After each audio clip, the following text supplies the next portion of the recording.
Hey, good morning. It's Wednesday, the 22nd of July, 2026.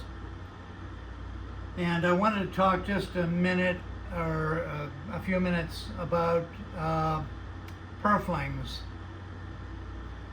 On the Desmond guitar, I finally standardized my Purflings to black, white, 4 lines.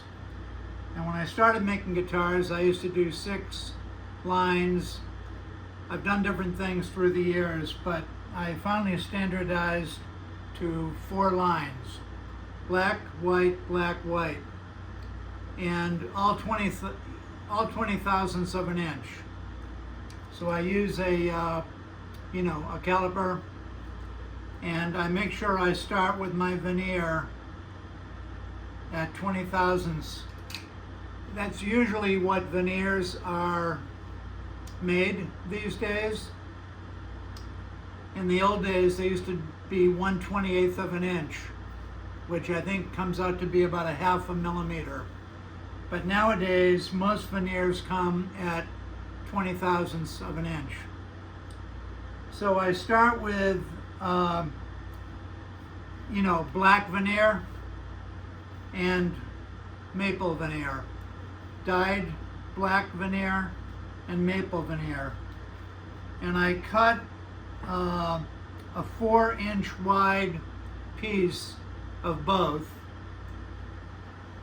And then I glue them up in between this, I think it's called melamite. I'm not even sure what's in here, if anything is. No, it's empty. But I will take, with wax paper, I will cut a 4-inch piece. Sometimes I'll go between, let's just say between 3 inches and 4 inches. And I'll make them both the same width. And I use Type Bond 2.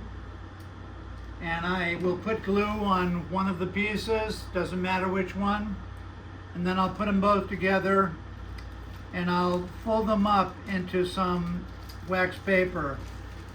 Okay, I'll literally put it in, and I'll, as an example, if this were a 4-inch wide piece or 3-inch wide piece, I put it here. Then I would fold the wax paper over, and I'd make essentially, like a sandwich to keep the glue, any glue squeeze out from sticking to the melamine. You can see it's essentially particle board with this coating on it. It's like a thin plastic coating. So anyway, yeah, I glue them up in here. And then I use a bunch of C-clamps.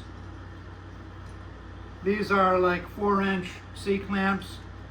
And I'll put 1, 2, 3, 4, 5, 6 or so on each side. And then in the middle of them, I'll put a 6-inch C-clamp. So I have plenty of clamping pressure. I don't overdo the pressure, but I make sure it's tight and even. Once that veneer dries, I usually leave it in for a day, and then I'll open it up and I'll release the wax paper and pull the veneer up so that the air can get to both sides of the veneer. Get to the black side, get to the white side. I'll leave it out for maybe half hour. Then it'll start to curl. Sometimes it'll cup, and it'll definitely curl the long way, but sometimes it'll curl the short way. And then after I let it air out a bit, I put it back in the form, and I'll put a few clamps on it to hold it flat. The gluing has already been done. I do this with all the different veneers that I make up. And I usually put a note here, glued 2:45 p.m., Friday, 9/24. That was almost 2 years ago.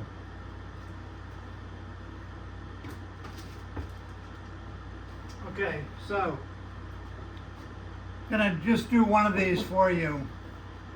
Now, if you look down here in the foreground, you'll see a bunch of strips right here, which I just cut. You'll also see, here's 2 strips from the last 4 guitars I made. I had 2 extra white black. However, they didn't come from any of these logs or any of these glue ups. These came from a different glue up, so nothing really matches them. And will I use them? I don't know yet. But I have enough of this glue up where I can get the 8 pieces that I need for the 2 guitars that I'm making. These ones here in the foreground, these are what's left over from other glue ups. Okay, I saved them because they're still good. I'm going to put them over here. You can see here's another glue up, okay? And I can still get a few pieces out of this. And it's 2020, it says right on it, 20.20.20. I'm going to put that out of the way. And I'm just going to leave those there. These are the ones right here that I just cut from this log. Okay?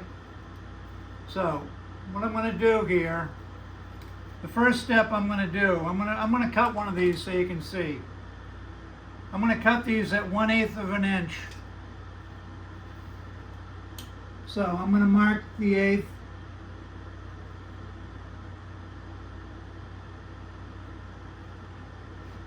Do four dots, if you will, 4 little dashes. Now this glue up here is probably a couple of years old, so it's very dry, and to some point I would say maybe a little bit brittle.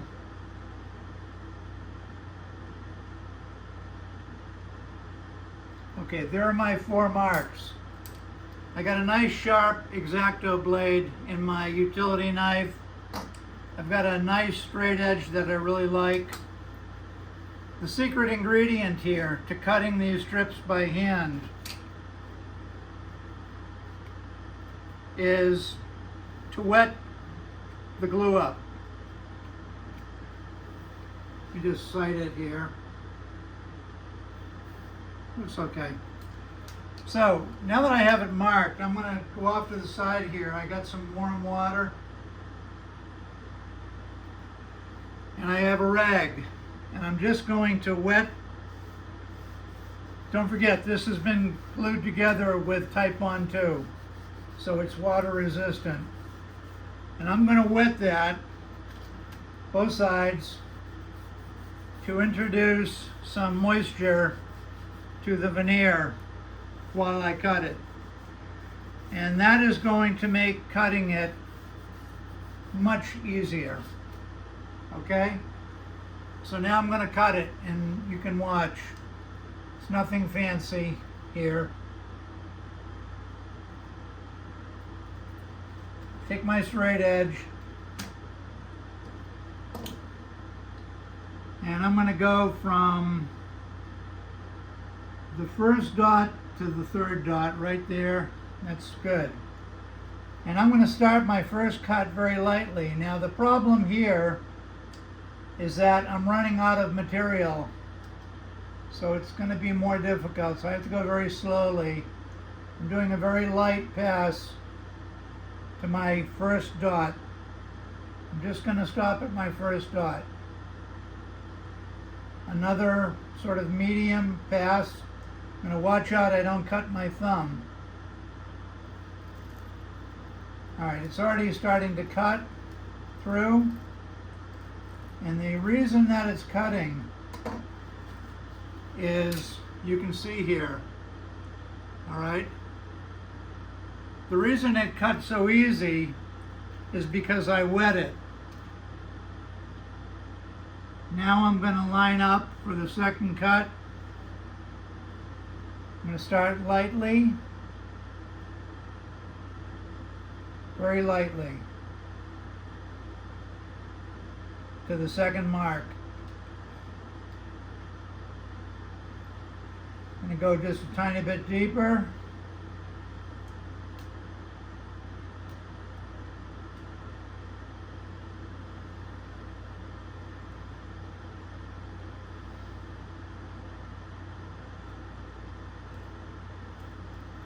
And now with pressure, watching out for my thumb. Okay? See how easy that is when you wet the veneers. I'll make my last cut here. I need 8 in total and I already have 6 cut.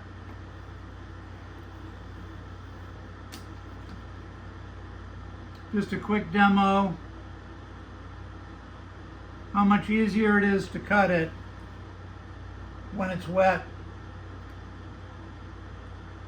You soften up the veneer. Okay, a light pass. A little bit heavier. And a little bit more pressure.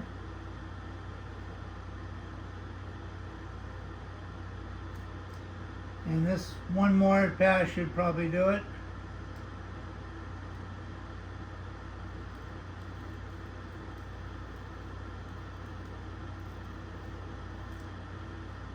There you go. All right, so I've cut it. Now the important thing that I do here is I mark them. And in this case I'm doing the alphabet backwards, because I have some other strips that have the alphabet forwards. When I was in grade school, I had to take some reading tutoring. I wasn't a great reader. And back in those days, we were going to a parochial school. So the nuns had to teach me how to read better than I was. And one of the things the nuns taught me was how to say the alphabet backwards. Now, very seldom does that come in handy. Sometimes if I'm going through the encyclopedia, you know, a real encyclopedia or a dictionary, and I'm trying to find the meaning of a word, if I know it's toward the end of the alphabet, I'll just go backwards. Z, Y, X, W, V, U, T, S, R, Q, P, O, N, M, L, K, J, I, H, G, F, E, D, C, B, A. And I still remember it. So, you didn't need to know that, but this one is going to be Z, Y, X, W, V, U. This will be T. Now, when I glue these, when I turn these into purflings,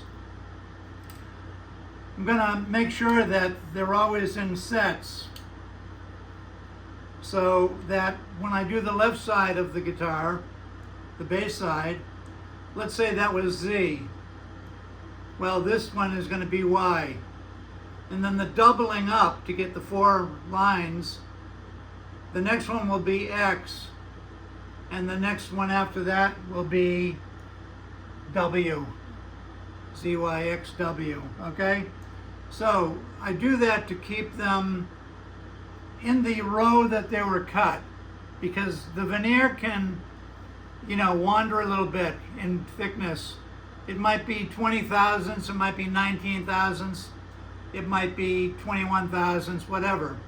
But at least where they join, it'll end up being the same, because they're right next to each other, cut in the off of the stock, the glue up. I do the same with rosette tiles. When I'm cutting the mosaic log to make rosette tiles, I don't cut them and throw them into a little bowl. I actually number them. 1, 2, 3, 4, 5, 6, 7, 8, 9, 10. Sometimes I'll have 30 or 40. They all have a number, and each one goes right next to the one numerically after it. So my rosette tiles will be 1, 2, 3, 4, 5, 6, 7, 8, 9, 10, 11, 12, all the way around the rosette. They're always the piece that it was cut next to. They will remain, the piece that it was sliced next to will remain in a consecutive order, okay? And that comes in handy keeping the tiles looking more perfect. It's not like you're going to have the first tile and the 16th next to each other. They might not line up perfectly. Okay, that's a little tip. Okay, that's it. So I've got 1, 2, 3, 4, 5, 6, 7, 8. I need, 1, 2, 3, 4, 5, 6, 7. I need one more. So I'm going to cut this video. I'm going to mark this, wet it, and cut it. And then it's getting close to lunchtime here. And I have a Costco hot dog waiting for me in the kitchen. So that's it. It's Hump Day, Wednesday. Hope you all have a great week. Bob out.